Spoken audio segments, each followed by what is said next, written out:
Hi viewers. Gagangir, Ganderbal, Bhuta ఏంటివి?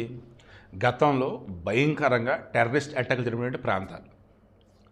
ఇవి మన భారతదేశంలో అవే. జమ్మూ అండ్ కాశ్మీర్ ఏరియా అనుకోండి. చేసింది ఎవరు ఏంటంటే స్పెషల్ సర్వీస్ గ్రూప్ ఎస్ఎస్జి. మన దగ్గర నేషనల్ సెక్యూరిటీ గార్డ్ ఎన్ఎస్జి అంటారు చూసారా. మళ్ళీ ఈ ఎన్ఎస్జిలో వచ్చేసి యాక్షన్ ఫోర్స్ అన్నట్టు ఒకటి, తర్వాత రెసిస్టెన్స్ ఫోర్స్ అన్నట్టు ఒకటి ఇలా ఉంటూ ఉంటాయి. సో అక్కడ ఈ ఎస్ఎస్జి వచ్చేసి ఓ రకంగా పాకిస్తాన్ ఆర్మీ కన్నా పవర్ఫుల్ అన్నట్టు. ఈ ఎన్ఎస్జి కూడా ఆల్మోస్ట్ మన ఆర్మీ కన్నా పవర్ఫుల్లే, బట్ ఆల్మోస్ట్ యాంటీ టెర్రరిస్ట్ దానికి అన్నట్టు. అండ్ అంతర్గతంగా ఎక్కడైనా రెస్క్యూలో ఉండాలని కాపాడుతానంటే ఇటువంటి వాళ్ళు ఆడుతూ ఉంటారు. సో ఇప్పుడు నేను చెప్తుంది ఏంటంటే ఈ పహల్గామ్ దాడికి పాల్పడ్డారే ఆ మోసా అండ్ గ్యాంగ్ ఎవరైతే ఉన్నారో వాళ్ళు హైలీ ట్రైన్డ్ ఎస్ఎస్జి బ్యాచ్. ఎవరైనా చెప్పండి, బియాండ్ ఎస్ఎస్జి బ్యాచ్. ఈ ఐఎస్ఐ, పాకిస్తాన్ ఆర్మీ వీళ్ళంతా కలగలిపి తయారు చేసినటువంటి ఒక రాక్షస మూక ఈ ఇందా చెప్పాను కదా, ది రెసిస్టెన్స్ ఫోర్స్ అన్నట్టు ఈ లష్కర్ తోయిబా బ్యాచ్కు సంబంధించి వీళ్ళు ఎలా చెప్పారు ఏంటంటే లష్కర్ తోయిబా బ్యాచ్ కొంతమంది మన జమ్మూ జైలులో ఉన్నారు.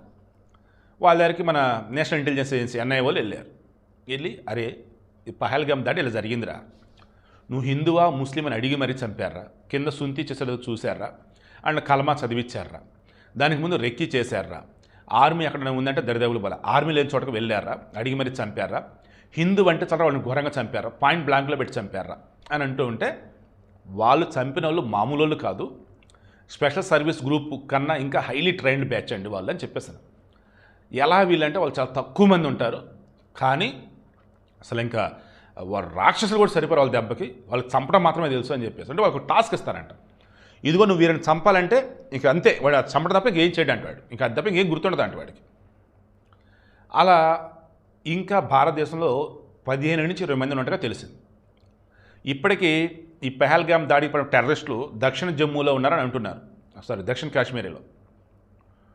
వాళ్ళు పట్టుకుందామంటే ఈ కాశ్మీరీలకు సంబంధించిన యువకులు ఎవరైతే వాళ్ళు అడ్డుపడుతున్నారని చెప్పేసి అంటున్నారు. బట్ ఇంకా జల్లెడ పడుతూనే ఉన్నారు.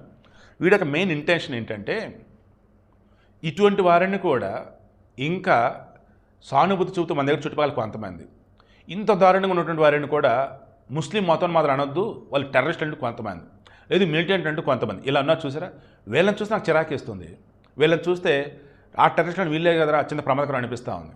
వీడి యొక్క మెయిన్ ఇంటెన్షన్ ఈ ప్రపంచంలో సరైనవాడు ఎవడైతున్నాడో వాడు కాదు శక్తివంతుడు, మూర్ఖుడు సైకోలా ఉన్నాడు చూసారా వాడు శక్తివంతుడు. అటువంటి శక్తివంతులు తయారు చేస్తుంది ఎవరు ఏంటంటే పాకిస్తాన్ లాంటి వాళ్ళు. మరి వాళ్ళు అంతం చేయాలి ఎలా ఏంటంటే మనలాంటి నీతి నిజాయితీ ధర్మంగా ఉన్నటువంటి దేశాలే వాళ్ళు అంతం చేయాలి. ఈరోజు అందుకే మనకు అన్ని దేశాలు సపోర్ట్ వస్తూ ఉన్నాయి.